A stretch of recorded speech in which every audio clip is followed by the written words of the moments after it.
O nosso socorro está em nome do Senhor, Criador do céu e da terra. Amém. Vamos dar início ao culto do Senhor neste momento, cantando o hino de número 10 do nosso cenário.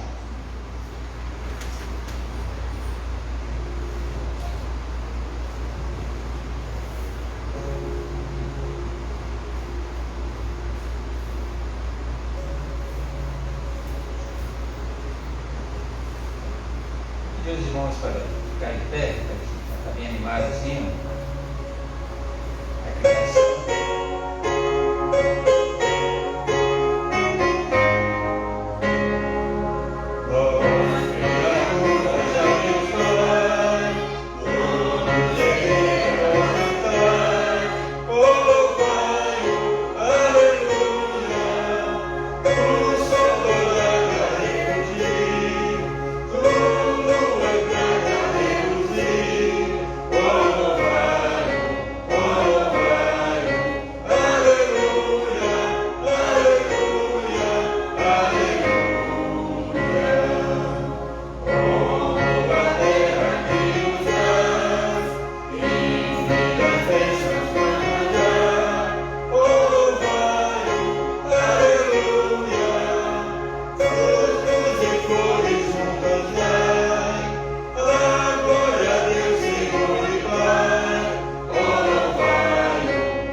Senhor amado, Pai bondoso, estamos na Tua presença, na Tua casa, irmãos reunidos em adoração corporativa ao Teu nome, em louvor ao Teu precioso, santo e glorioso nome.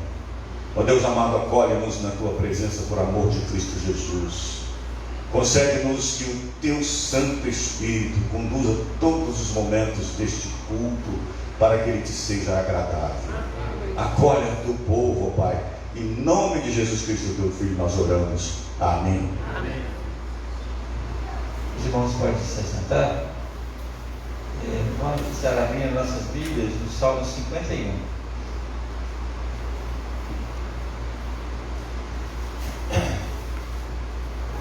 Salmo 51, nós vamos ler versículos de 1 a 12.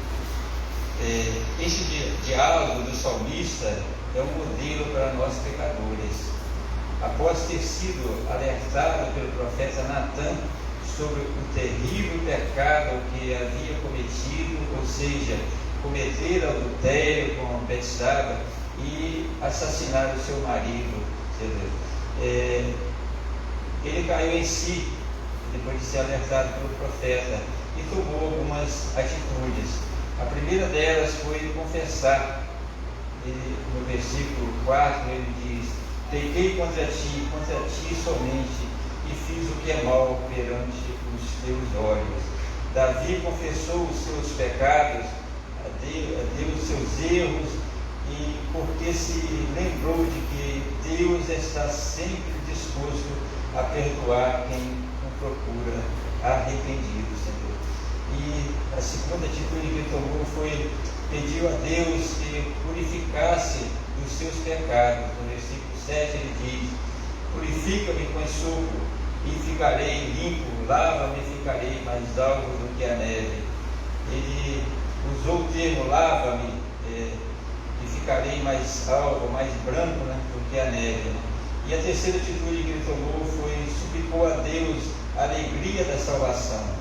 No versículo 12 ele diz: restitui-me a alegria da tua salvação e sustenta-me com o espírito voluntário. Esse é o maior bem que nós podemos conquistar, a restauração da nossa vida por meio de Jesus Cristo. Somente Cristo pode proporcionar a verdadeira alegria do nosso coração. Eis esse modelo, né, que nós podemos, para quem necessita de salvação. Todos nós necessitamos, né? Nunca é tarde, né? Nossos estudos a gente fala que a porta continua aberta, né? Então, que nós possamos realmente seguir esse exemplo, né? Então, vamos ler leitura alternada do Salmo 51, do versículo 1 ao versículo 12. Compadece de mim, ó Deus, segundo a tua benignidade e segundo a multidão das tuas misericórdias, apaga as minhas transgressões. Lave-me completamente da minha iniquidade e purifica-me do meu pecado. Pois eu conheço as minhas transgressões e o meu pecado está sempre diante de mim. Pequei contra ti somente, e fiz o que é mal perante os teus olhos, de maneira que serás tido justo do teu falar e puro do meu julgar.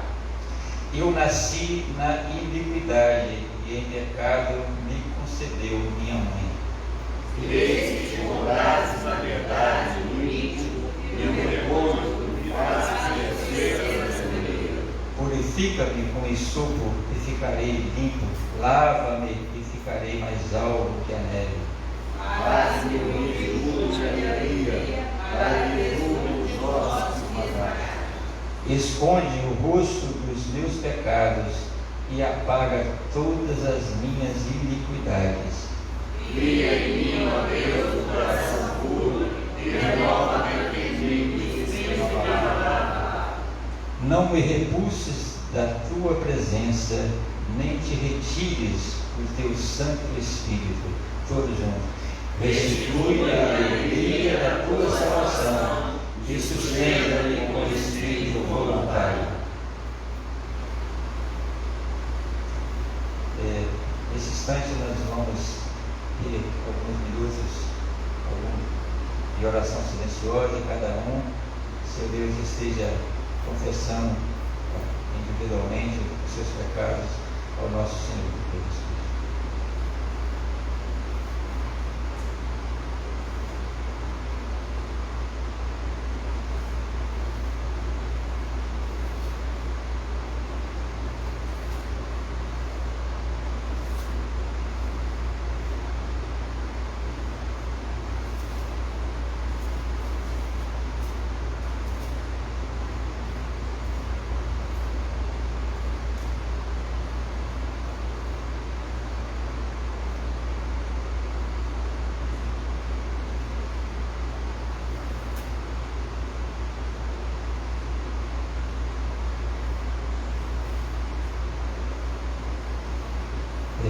Em Romanos 8, versículo 1, diz o seguinte: agora, pois, já nenhuma condenação há para os que estão em Cristo Jesus. Amém. Senhor Deus e Pai, obrigado, Senhor, por esse momento tão especial de culto e de adoração a Ti, onde nesse instante cada um, Senhor Deus e Pai, teve a oportunidade de chegar a Ti, Senhor Deus, e confessar individualmente seus pecados, suas transgressões, Deus e Pai.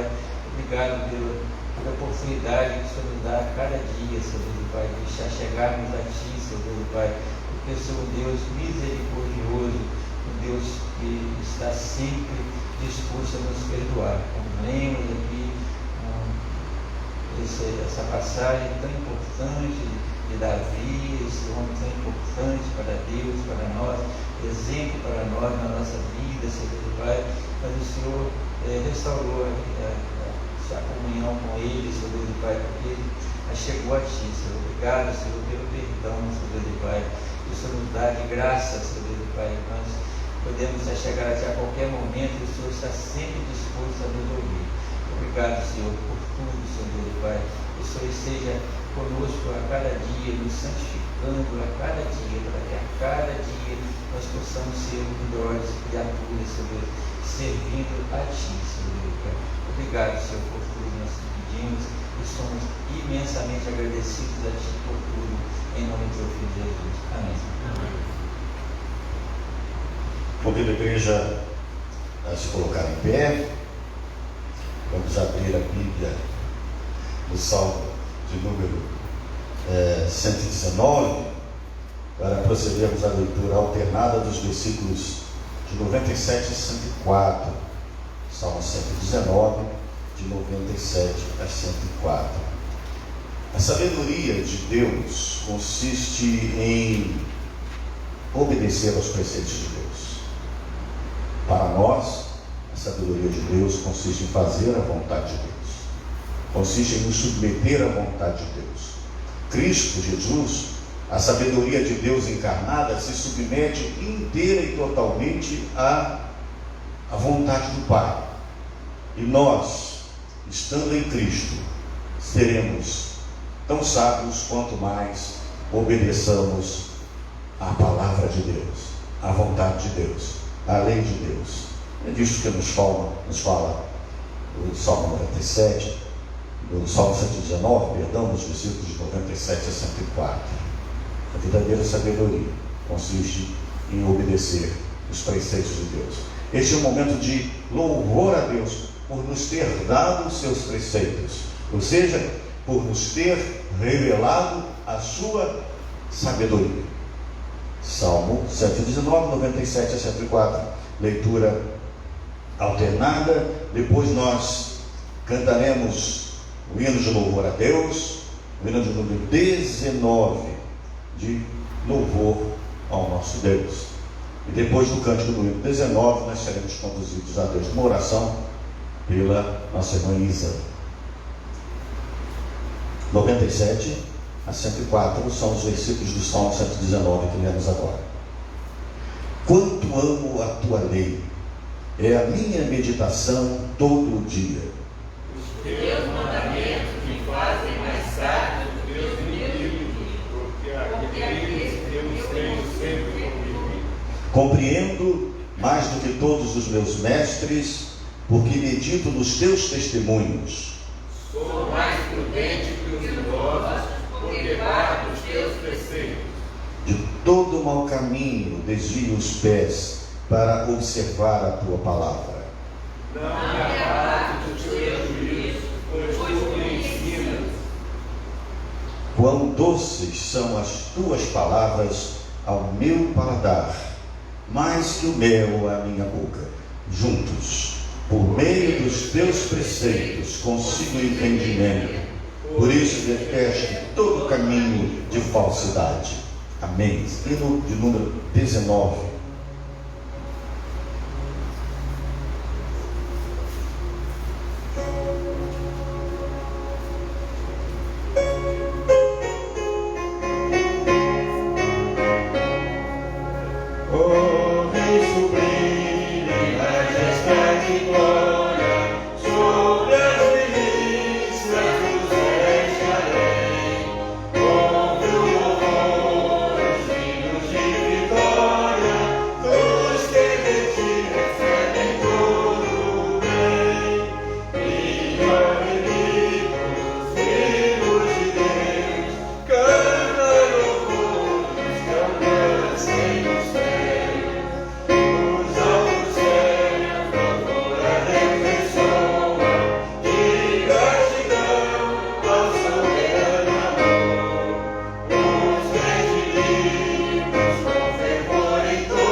Senhor nosso Deus, nosso Pai, graças te damos, ó Deus, porque nos dás, ó Deus, a de estarmos, ó Pai, reunidos nesta noite, adorando, exaltando o Seu santo nome, Pai.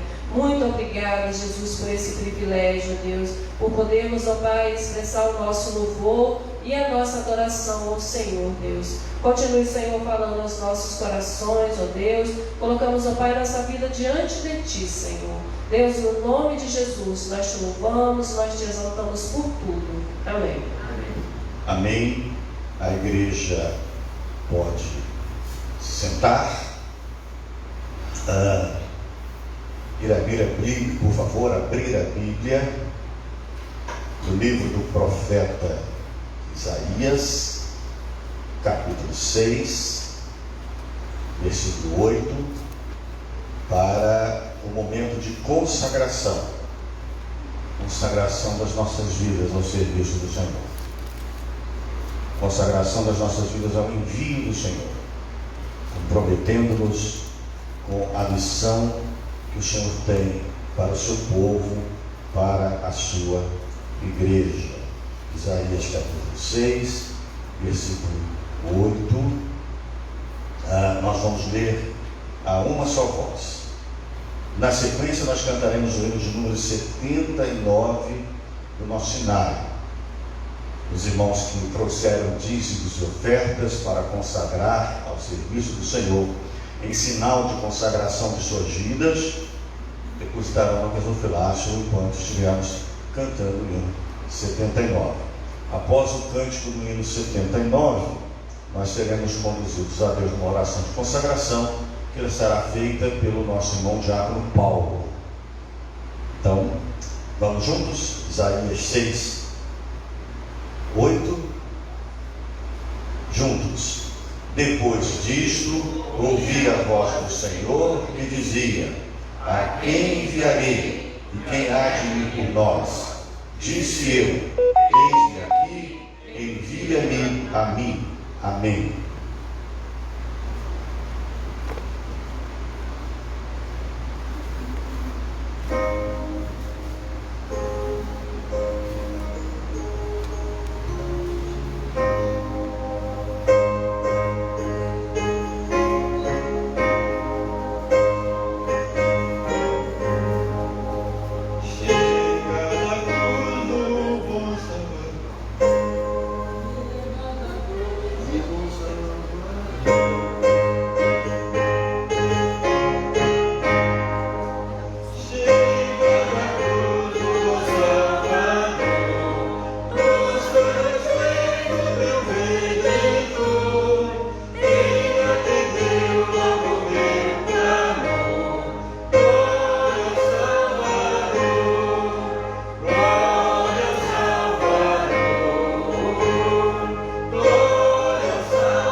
Amém. Nós vamos então orar. A oração de consagração será feita pelo nosso irmão, o diácono Paulo, consagrando nossas vidas e os dízimos e as ofertas que trazemos para o serviço do Senhor. Senhor, nosso Deus, nosso Pai, nós aqui agradecendo, Senhor, cada família que esteja aqui. O Senhor também abençoe aquelas famílias que também não estão vindo. O Senhor, meu Deus, fortalece toda a nossa vida, Pai. Esse ano nós estamos iniciando. E nós te pedimos, Senhor, agradecendo esse dia, essa oferta, esse momento de graça na obra do Senhor. Assim nós te pedimos e agradecemos. Em nome do Senhor Jesus.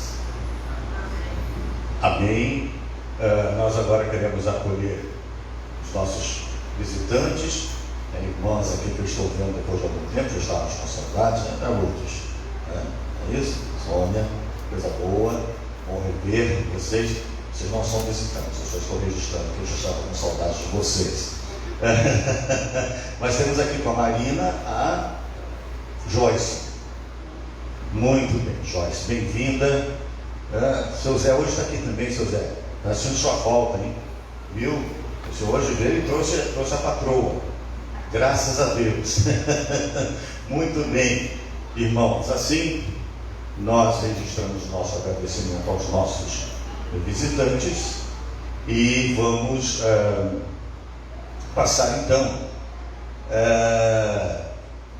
ao momento da proclamação da palavra de Deus. Peço os irmãos que abram a Bíblia no primeiro livro dos Reis. Primeiro livro dos Reis, para a leitura do Antigo Testamento. Primeiro livro dos Reis, capítulo 3, versículos de 4 a 15, leitura que a igreja permanece como está durante ela e acompanha em oração. Primeiro livro dos Reis, capítulo 3, versículos de 4 a 15. Nós temos aqui aquele episódio em que Salomão pede sabedoria a Deus. Deus diz que ele peça, e ele pede sabedoria. Na verdade, irmãos, parece que sabedoria é um material, um produto escasso no mundo de hoje, não é? Certas situações seriam perfeitamente resolvidas, facilmente conduzidas, se houvesse sabedoria. Mas a medida da ausência de sabedoria é a medida da rejeição da palavra de Deus. A medida da ausência de sabedoria é a medida da rejeição do próprio Cristo, a sabedoria de Deus encarnada, não é? Então, é por isso que o mundo vive como vive, porque ele vive de costas para Deus, e de costas para Deus não há sabedoria. Rejeição ao Senhor Jesus implica loucura, não em sabedoria. Por isso, acompanhem, por favor, a leitura que passo a fazer. Primeiro livro dos Reis, capítulo 3, versículos de 4 a 15. Foi o rei a Gibeão para lá sacrificar, porque era o alto maior. Ofereceu 1000 holocaustos Salomão naquele altar. Em Gibeão apareceu o Senhor a Salomão de noite em sonhos. Disse-lhe Deus: pede-me o que queres que eu te dê. Respondeu Salomão: de grande benevolência usaste para com teu servo Davi, meu pai, porque ele andou contigo em fidelidade e em justiça e em retidão de coração perante a tua face. Mantiveste-lhe esta grande benevolência e lhe deste um filho que se assentasse no seu trono, como hoje se vê. Agora, pois, ó Senhor meu Deus, tu fizeste reinar teu servo em lugar de Davi, meu pai. Não passo de uma criança, não sei como conduzir-me. Teu servo está no meio do teu povo que elegeste, povo grande, povo tão numeroso que se não pode contar. Dá, pois, ao teu servo coração compreensivo para julgar a teu povo, para que prudentemente discirna entre o bem e o mal, pois quem poderia julgar a este grande povo? Estas palavras agradaram ao Senhor, por haver Salomão pedido tal coisa. Disse-lhe Deus: já que pediste esta coisa, e não pediste longevidade, nem riquezas, nem a morte de teus inimigos, mas pediste entendimento para discernires o que é justo, eis que faço segundo as tuas palavras. Dou-te coração sábio e inteligente, de maneira que antes de ti não houve teu igual, nem depois de ti o haverá. Também até o que me não pediste eu te dou, tanto riquezas como glória, que não haja teu igual entre os reis. por todos os teus dias. Amém. Epístola de Paulo aos Efésios, capítulo 1.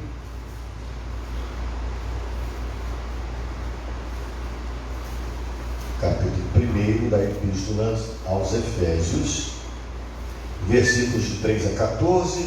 A igreja permanece como está. Nós faremos esta leitura alternada. Efésios, capítulo 1, de 3 a 14. Bendito o Deus e Pai de nosso Senhor Jesus Cristo, que nos tem abençoado com toda sorte de bênção espiritual nas regiões celestiais em Cristo. Assim como nos escolheu nele antes da fundação do mundo, para sermos santos e irrepreensíveis perante ele. Nos predestinou para ele, para a adoção de filhos, por meio de Jesus Cristo, segundo o beneplácito de sua vontade, para o louvor da glória de sua graça, que ele nos concedeu gratuitamente na bondade, no qual temos a redenção, pelo seu sangue, a remissão dos pecados, segundo a riqueza da sua graça, que Deus derramou abundantemente sobre nós em toda sabedoria e prudência, desvendando-nos o mistério da sua vontade, segundo o seu beneplácito que propusera em Cristo, e fazer com que nele a manifestação da plenitude de Deus, todas as coisas tanto no céu como na terra. nele digo, no qual fomos também feitos herança, predestinados segundo o propósito daquele que faz todas as coisas conforme o conselho da sua vontade, A fim de sermos para o louvor da sua glória, nós os que de antemão esperamos em Cristo, em quem também vós, depois que ouviste a palavra da verdade, o evangelho da vossa salvação, tendo nele também crido, fostes selados com o Santo Espírito da promessa juntos, o qual é o penhor da nossa herança, até ao resgate da sua propriedade, em louvor da sua glória. Amém.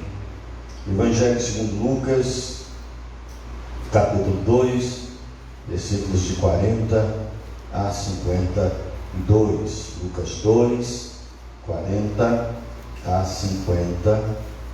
Eu peço que a igreja se coloque em pé para fazermos esta leitura em uníssono. Evangelho de nosso Senhor Jesus Cristo, segundo Lucas, capítulo 2, versículos de 40 a 52. Leiamos juntos. Crescia o menino e se fortalecia, enchendo-se de sabedoria, e a graça de Deus estava sobre ele. Ora, anualmente iam seus pais a Jerusalém para a festa da Páscoa. Quando ele atingiu os 12 anos, subiram a Jerusalém, segundo o costume da festa. Terminados os dias da festa, ao regressarem, permaneceu o menino Jesus em Jerusalém, sem que seus pais o soubessem. Pensando, porém, estar ele entre os companheiros de viagem, foram caminho de um dia, e então passaram a procurá-lo entre os parentes e os conhecidos, e não tendo encontrado, voltaram a Jerusalém à sua procura. 3 dias depois o acharam no templo, assentado no meio dos doutores, ouvindo-os e interrogando-os. E todos os que o ouviam, muitos se admiravam da sua inteligência e das suas respostas. Logo que seus pais o ouviram, ficaram maravilhados, e sua mãe lhe disse: Filho, por que fizeste assim conosco? Teu pai e eu, aflitos, estamos à tua procura. Ele lhes respondeu: Por que me procuráveis? Não sabias que me cumpria estar na casa de meu pai? Não compreenderam, porém, as palavras que ele lhes dissera. E desceu com eles para Nazaré, e era lhes submisso. Sua mãe, porém, guardava todas estas coisas no coração. E crescia Jesus em sabedoria, estatura e graça diante de Deus e dos homens. Deus amado, Pai bondoso, dá-nos a sabedoria do Teu Santo Espírito para compreendermos a Tua Palavra, para acolhermos a Tua Palavra e vivermos com sabedoria, e vivermos segundo a Tua vontade, segundo o Teu querer, segundo os Teus preceitos, e que Cristo Jesus, a sabedoria encarnada, habite por Seu Espírito em nossos corações. É a oração que fazemos no nome de Jesus. Amém. Os irmãos podem, por favor, se sentar. Certamente os irmãos observaram das leituras que fizemos que um menino elevado à condição de rei pede a Deus sabedoria. Ele diz: eu sou apenas um menino e preciso de sabedoria para julgar, para governar sobre este povo. Quando lemos a epístola, nós vemos que toda a redenção de Deus, bem como a eleição dos seus santos, é fruto da sabedoria de Deus. E de verdade, muita gente tem dificuldade de entender isso, porque a sabedoria de Deus é elevadíssima. A sabedoria de Deus, na verdade, é loucura para os homens. Mas quando nós lemos o Evangelho, nós vemos a sabedoria de Deus com 12 anos de idade, não é? Num templo, conversando com os doutores da lei, e surpreendendo-os com a qualidade das suas perguntas e das suas respostas. Sabedoria de um menino de 12 anos. Sabedoria que Salomão não tinha e pediu a Deus. Sabedoria que em Jesus era a sabedoria do próprio Deus. Por isso ele não precisou pedir, porque ele era a sabedoria encarnada. Percebe a correlação? Mas fato é que é crucial, que é essencial, que é visceral, que é pivotal, que é central, que nós entendamos que a redenção de Deus, que o plano redentivo de Deus é um plano estabelecido segundo a sabedoria de Deus e executado pela sabedoria de Deus, coisa que tem faltado muito no nosso mundo, coisa que tem faltado muito nos dias que correm, e coisa que tem faltado à igreja, a liderança da igreja. E quando eu falo de igreja, os irmãos já sabem, eu falo de igreja contemporânea, uma igreja que não mais busca como deveria buscar ao Senhor Jesus, uma igreja que não mais prega como deveria pregar o Evangelho, uma igreja que não mais vive como deveria viver o Evangelho, mas quer viver segundo a sabedoria dos homens. É a sabedoria dos homens, não é? Embora eles tratem a sabedoria de Deus como loucura, é a sabedoria dos homens que não passa de loucura. Falta sabedoria, por isso sobram problemas, por isso sobra destruição, por isso sobra morte, por isso sobra guerra, por isso sobra miséria, por isso sobra destruição, por isso a morte avança, porque a sabedoria dos homens, na verdade, é sabedoria de mortos, e sabedoria de mortos gera morte. É a loucura que gera a morte. No relato que nós lemos de Jesus no templo com 12 anos, esse é um relato que só Lucas faz. Nenhum outro evangelista faz esse relato. Em geral, todos eles passam da apresentação de Jesus no templo já para o início do seu ministério. Aqui Lucas registra este evento que foi a ida de Jesus com 12 anos ao templo.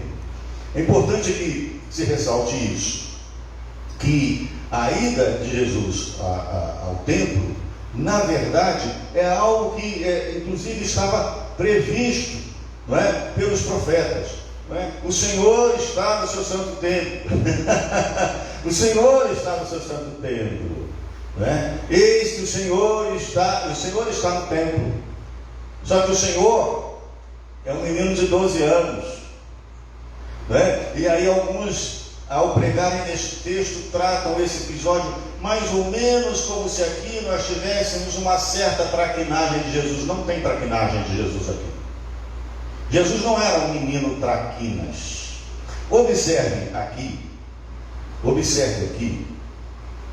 versículo 40. Chama a atenção dos irmãos que o versículo 52, e por isso começamos a leitura no versículo 40, ele é praticamente uma repetição do versículo 40.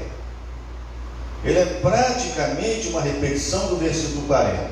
O versículo 40 fala de Jesus depois que ele foi apresentado no templo e voltou para a sua cidade com seus pais. Aqui, no versículo 52, fala de Jesus 12 anos depois. 12 anos depois, ou seja, quando ele vai a Jerusalém com seus pais para a celebração da Páscoa. O que é que se diz de Jesus quando ele volta da sua apresentação, não é, do templo? Veja, vamos ler juntos o 40. Crescia o menino e se fortalecia, enchendo-se de sabedoria, e a graça de Deus estava sobre ele. Vamos ler juntos 52 agora, veja. E crescia Jesus em sabedoria, estatura e graça diante de Deus e dos homens. Está aqui.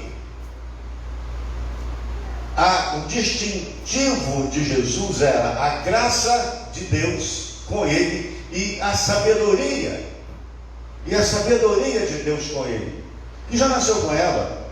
Porque é preciso que nós entendamos o seguinte, que embora Jesus, enquanto homem, enquanto ser humano, ele passasse pelos estágios do desenvolvimento do corpo e da mente humanos, ele era Deus. Ele criança já era Deus, ele não veio a ser Deus depois. Ele já era santo, ele já era perfeito, ele já era o Filho amado de Deus. Então, não há de se esperar que alguma coisa, do ponto de vista da divindade, tenha sido acrescida a Jesus depois que ele se tornou adulto. Mas ele já era divino, uma criança. Era criança divina. Era, portanto, uma criança perfeita. Como perfeitos deveríamos ter sido nós quando éramos crianças. Como perfeitos deveriam ser nossos filhos quando eram crianças. Como perfeitos devemos ser todos quando adultos. Jesus era perfeito, a perfeição inerente a ele, uma perfeição que não está ao nosso alcance, porque somos humanos imperfeitos, mas ainda que um menino de 12 anos estivesse no templo, era Deus em pessoa no templo. O Senhor está no seu santo templo, lá está o Senhor presente.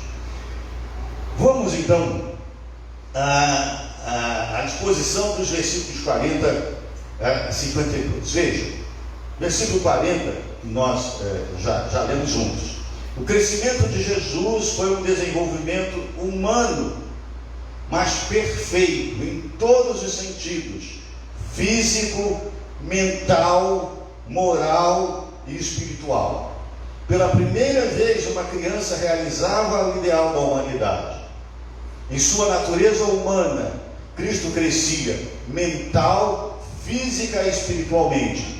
Ele sempre agradava completamente ao Pai Celestial. Então, este crescimento de que se fala aqui é o crescimento humano, porque a divindade já estava plena em Jesus Cristo, desde que ele foi gerado no ventre de Maria. Importante ressaltarmos isso, para não ficarmos fazendo sermões líricos nesse texto, porque na verdade aqui se revela a sabedoria de Deus num menino de 12 anos. Muito bem. Versículo 41, veja o 41, que temos aqui. Ora, anualmente iam seus pais a Jerusalém para a festa da Páscoa. Isso aqui indica um profundo cuidado em cumprir as exigências da lei de Deus. Você não vê na Sagrada Família nenhuma rebeldia contra a lei de Deus. Hoje em dia parece que há famílias mais sagradas do que a Sagrada Família, que talvez por não se sentirem sagradas, não se saberem sagradas, não se perceberem sagradas, não terem a consciência de que a família é sagrada, querem uma sacralidade que exacerba a sacralidade da família de Jesus, Maria e de José, porque acham que não precisam observar a lei de Deus. acham que não precisam observar os preceitos de Deus, acham que a lei é para todo mundo, menos para eles. Mas aqui, em que pese, sim, ser essa família uma família especial, a lei de Deus é observada integralmente. Não há aqui privilégios. Não há aqui privilégios. Há aqui obediência. Há aqui humildade. Há aqui submissão. E é isso que, na verdade, mostra que esta família é uma família no seio da qual a sabedoria de Deus está presente.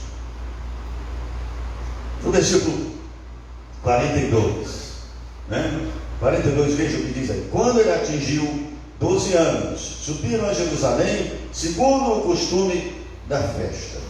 12 anos é a idade em que o jovem se tornava, por assim dizer, filho da aliança, filho da lei. Ele estava, na verdade, ingressando na vida adulta e começava a cumprir as exigências da lei relacionadas a festas, jejuns e tudo mais. Aqui, mais uma vez, não é? Ressalta-se o quê? A obediência aos preceitos de Deus. A verdadeira sabedoria consiste na obediência aos preceitos de Deus. Foi isso que lemos lá no Salmo 119, no versículo de 97 a 104. Não é? A sabedoria consiste em observar a vontade de Deus, em obedecer a Deus. Não há sabedoria na desobediência. Na desobediência o que há é loucura. Na desobediência, o que há é vergonha. Nós estávamos na reunião de oração do conselho há pouco e lemos Daniel, capítulo 9, e Daniel vai dizer isso: olha, ao Senhor pertence a redenção, pertence a salvação, pertence a justiça, mas a nós nos pertence o coragem e vergonha. É preciso que tenhamos a consciência clara de que a vontade de Deus, a lei de Deus, os preceitos de Deus deixam claras a condição nossa de pecadores, de pessoas que devem se humilhar diante de Deus em obediência, em submissão. Nos versículos de 43 a 45, nós vamos encontrar: terminados os dias da festa, ao regressarem, permaneceu o menino Jesus em Jerusalém, sem que seus pais soubessem. Pensando, porém, estar ele entre os companheiros de viagem, foram caminho de um dia e então passaram a procurá-lo entre os parentes e os conhecidos. E não o tendo encontrado, voltaram a Jerusalém à sua procura. Dentre as pesquisas que fiz durante a semana, encontrei uma sugestão de introdução ao sermão baseada naquele filme Esqueceram de Mim, que é uma forçação de barra, né? Uma família que viaja no Natal, né? Algo assim, o filme, por isso passou aí e se tornou filme de Natal de várias famílias. Viagem no meio do Oceano Atlântico, eles lembram e esqueceram, né? Se dão conta de esqueceram uma criança em casa. Não é isso aqui. Nenhuma relação com isso aqui. Não é uma boa entrada de sermão. Eu agradeci a sugestão do Centro Calvinista para a excelência da pregação. Agradeci a sugestão, porque vejam aqui: Maria e José estavam acostumados à perfeita obediência e responsabilidade de Jesus. Portanto, eles não foram relapsos na sua responsabilidade. Eles conheciam o filho que eles tinham, não é? Eles estavam habituados à perfeita obediência e responsabilidade de Jesus. Jesus era um menino de 12 anos, não era um homem de 30, 40, 50 anos, 60 ou 70 anos, que nós, sem qualquer pejo, dizemos que é imaturo. Dizemos que é imaturo, como se isso fosse uma qualidade, isso é uma vergonha. Jesus é um menino de 12 anos. E seus pais estavam acostumados com a sua responsabilidade, com a sua obediência perfeita, de modo que não tomaram as precauções normais. Além do mais, é bom que se ressalte aqui em relação ao costume dessas caravanas, né? Muitas vezes viajavam em caravanas compostas em grande parte por parentes. Apenas à noite, quando as famílias se reuniam, eles perceberam então que Jesus não estava entre eles. Mas há uma outra possibilidade ainda, é que nessas caravanas as mulheres e as crianças iam na frente e os homens iam atrás. Então não seria estranho se cada um dos pais, né, tivesse pensado que ou ele estava com o pai lá atrás, ou ele estava com a mãe lá na frente. A mãe lá na frente está lá atrás com o pai lá atrás está com a mãe lá na frente. Não acontece? Acontece. Então não há aqui que falar em descuido, não há aqui que falar em esquecimento, não há aqui que falar em traquinagem de Jesus. Isso não está aqui. É desconhecer, é ignorar o fato de que Jesus era verdadeiramente humano, mas era verdadeiramente Deus. E que seu desenvolvimento se dá na esfera humana, porque Deus não tem o que desenvolver, porque Deus é perfeito. Então, e todos os que ouviam, muitos se admiravam da sua inteligência e das suas respostas. Logo que seus pais o viram, ficaram maravilhados. E sua mãe lhe disse: filho, por que fizeste assim conosco? Teu pai e eu, aflitos, estávamos à tua procura. 3 dias depois, certamente contados a partir do momento em que saíram inicialmente de Jerusalém, no templo, eles encontram Jesus assentado no meio dos doutores. O menino estava assumindo o seu papel. 12 anos é quando, o menino era recebido como filho da aliança. Ele já está aqui assumindo o seu papel. Alguns dizem 13 anos e tudo mais, e que idas anteriores eram para já ir se familiarizando com essa cerimônia, né? Que hoje chama aí de bar mitzvah, que é quando o menino entra na idade adulta, né? Então, mas o fato é que ele está lá no meio dos doutores. E isso era também uma prática da época. Nos dias de Jesus, os mestres, os doutores, se assentavam no meio de seus alunos, que lhes faziam perguntas, não é? Então, de acordo com essa moda inerente a esse tempo, própria desse tempo, a instrução consistia em o aluno levantar-se e responder a perguntas. E aí eles começam a fazer perguntas a Jesus. Jesus começa a responder, eles ficam maravilhados com o que eles não sabiam ser a sabedoria de Deus, porque depois a falta de sabedoria deles vai levá-los a pregar a sabedoria de Deus na cruz. A falta de sabedoria vai levá-los a pregar a sabedoria de Deus, que sem eles saberem que era, e sem eles aceitarem depois que era, vai levá-los a pregar a sabedoria de Deus na cruz. A sabedoria de Deus é loucura para os homens. Versículos 49 a 50. E ele lhes respondeu: por que me procurais? Não sabias que me cumpria estar na casa de meu pai? Não compreenderam, porém, as palavras que lhe disseram.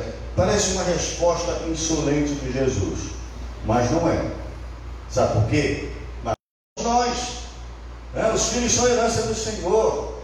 Mormente, entendam, este menino aqui é o Filho de Deus, é o Deus Santo, perfeito, divinamente perfeito, encarnado. Jesus respondeu aquilo que José e Maria não entenderam. Eles não deviam ter estranhado sua dedicação aos propósitos e cuidados de seu pai, todo suficiente e poderoso. Não deviam. E repito, eles sabiam quem de fato era o pai dele. Eles sabiam de fato a origem dele, mas eles não entenderam a resposta, embora não devessem ter estranhado esta resposta. Eles não deviam ter estranhado sua dedicação aos propósitos e cuidados de seu pai, todo suficiente e poderoso. E aí nós temos o versículo 51. E desceu com eles para Nazaré, e era-lhes filho. Sua mãe, porém, guardava todas estas coisas no coração. É uma coisa que mãe faz muito bem, né? É guardar a coisa no coração. Tem coisa que sua mãe entende, tem coisa que nem pai entende, só mãe entende, né? É verdade. Deus faz as coisas de modo muito perfeito. Tem coisas que só mãe entende. Por isso certas questões é bom, não é? Que nós deixemos por conta das mamães mesmo. Não estamos falando aqui de maternalismo, de supermães, estamos falando de mães conscientes da bênção de ser mães, da responsabilidade de serem mães. Mas olha que coisa maravilhosa aqui a respeito de Jesus. Isso aqui naturalmente não é sobre Maria, é sobre Jesus, né? O que aparece aqui é que Maria não entendeu, né, o que Jesus estava fazendo, assim como José também não entendeu o que Jesus estava fazendo. Mas apesar de eles não terem entendido, olha aqui a sabedoria de Deus. O que a sabedoria de Deus fez?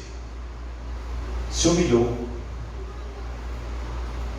A sabedoria de Deus nos leva a nos humilharmos. Toda postura orgulhosa, presunçosa, pretensiosa não procede de Deus. Não procede de Deus. Veja, eles não entenderam. Ele deu a eles a resposta que precisava dar, a resposta certa naquela hora que precisava dar. Mas ele volta com eles para Nazaré, para a sua cidade, e é o quê? É submisso a eles. Apesar de eles não terem entendido o que ele estava fazendo, apesar de eles terem se esquecido do propósito revelado por Deus a eles mesmos a respeito daquela criança, mas ele desce e é submisso a eles, continua submisso a eles. Sabedoria de Deus. Submissão não é desdouro. Submissão não é falta de amor próprio. A arrogância é falta de amor próprio, porque a arrogância é fruto de um amor que só pessoas que se julgam melhores que Deus têm a respeito de si mesmas. Só pessoas que julgam não precisar de Deus têm a respeito de si mesmas. Só pessoas que não cogitam da sabedoria de Deus e, portanto, da obediência a Deus. Arrogância, orgulho, presunção e pretensão são tipos de pessoas desprovidas da sabedoria de Deus. Aqui não. Aqui a sabedoria de Deus encarnada se submete. Eu vou dizer uma coisa aqui, não me entendam mal, pensem comigo. Acho que podemos afirmar com toda certeza aqui: a sabedoria de Deus aqui se submete à ignorância humana. A sabedoria de Deus aqui se submete à ignorância humana para salvar os humanos da sua loucura. A sabedoria de Deus aqui se submete à ignorância humana, indo parar numa cruz, depois de ser torturado e injustiçado, vai parar numa cruz. Se submete à ignorância humana de modo tal que vai numa cruz morrer para deixar pregada e patente na cruz diante de todos os homens de todos os tempos que a sabedoria de Deus veio para salvar os ignorantes humanos.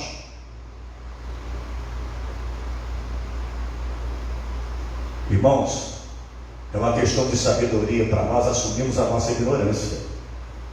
Quando nós tentamos parecer muito sábios, a nossa ignorância se avulta além da nossa vontade. Não é? É verdade. É questão de sabedoria assumirmos a nossa ignorância. Por isso, o menino então, veja, desceu com eles para Nazaré. Eles eram submissos. E a mãe guardava essas coisas todas no coração. Mãe, entenda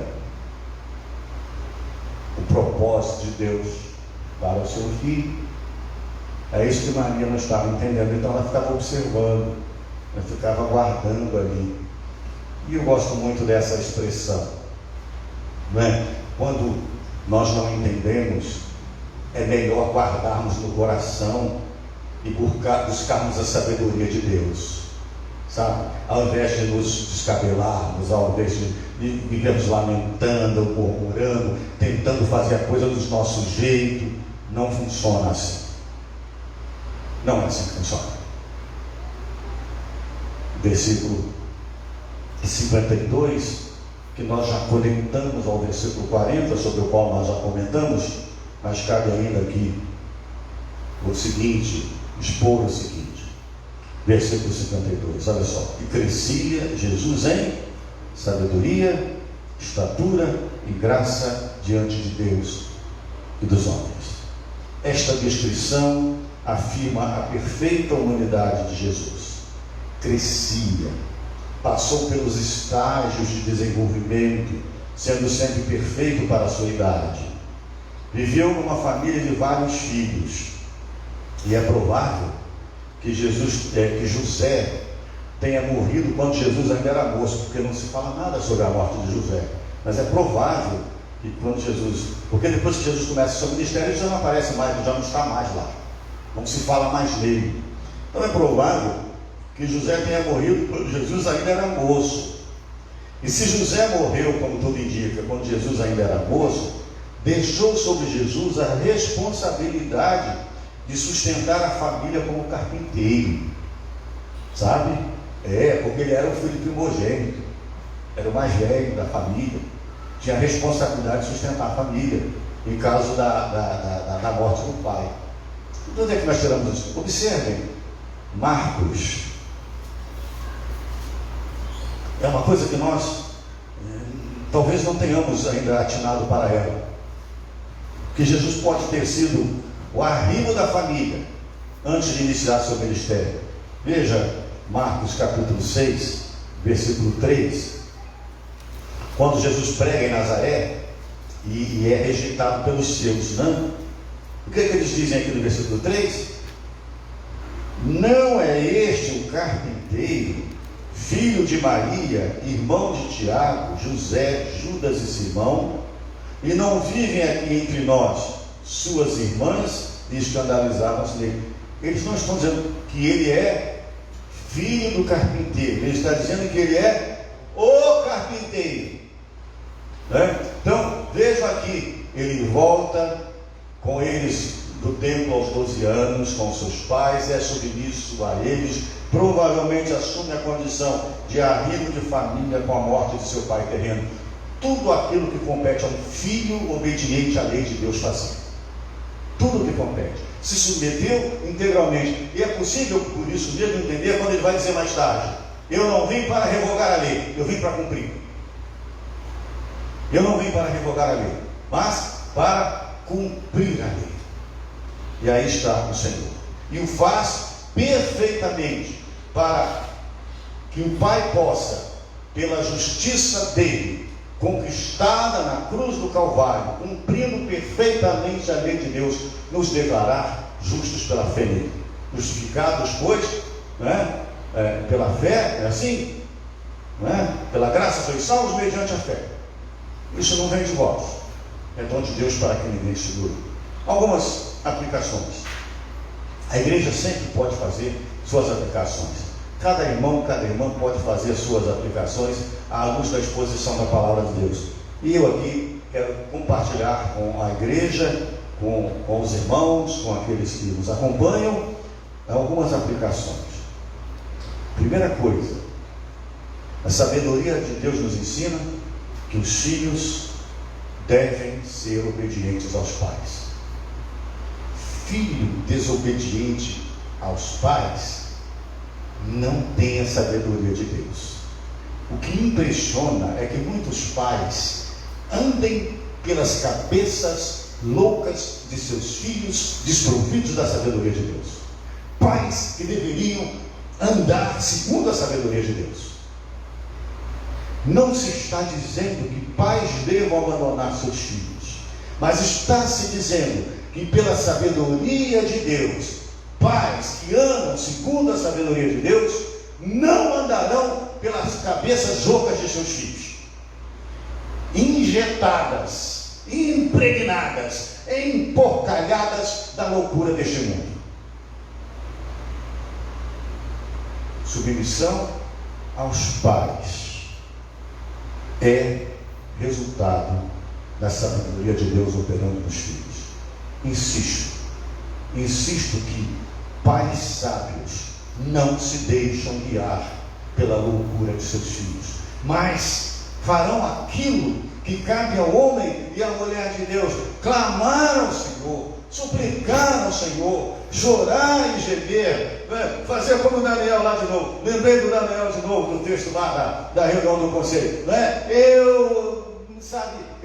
Fiz orações e súplicas, eu jejuei, eu me vesti de saco, eu sentei sobre as cinzas, em sinal de arrependimento em favor do meu povo.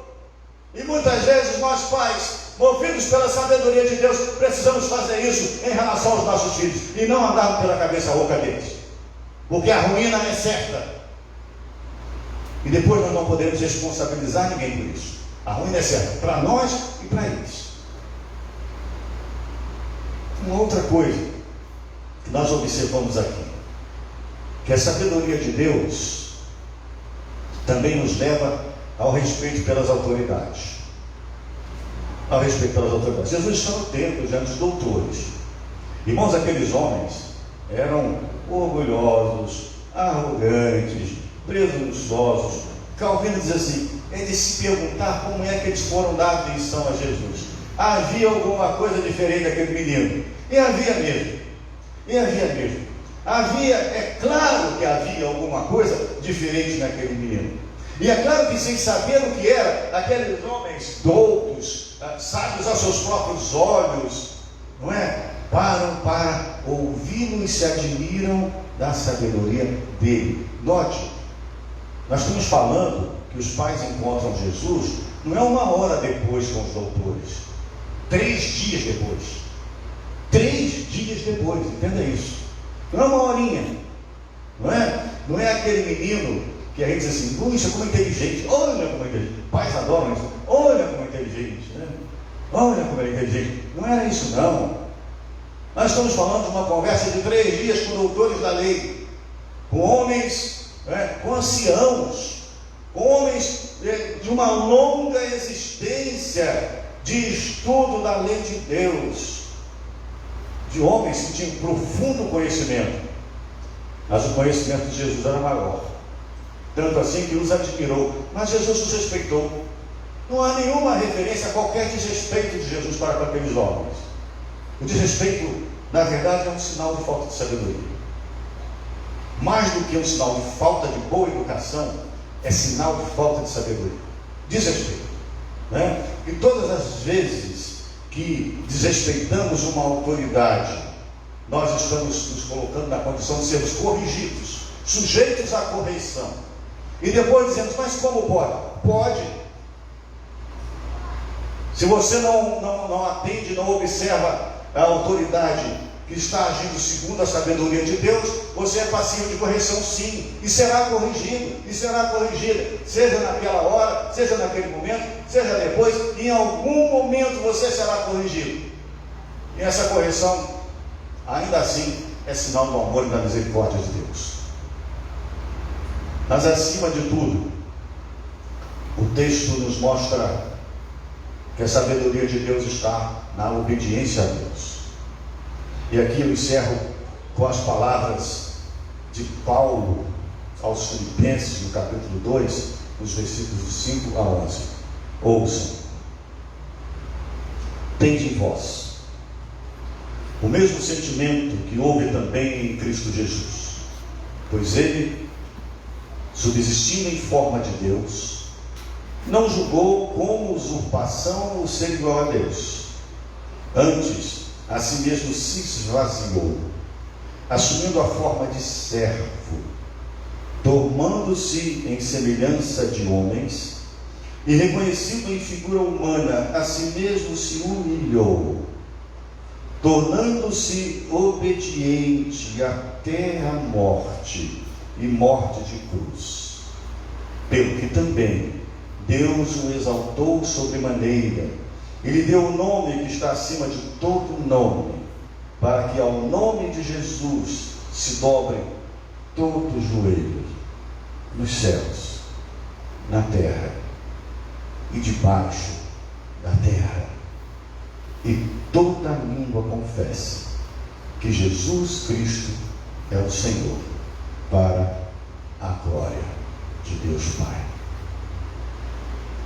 Que abundantemente a sabedoria de Deus habite em nós e que ela seja percebida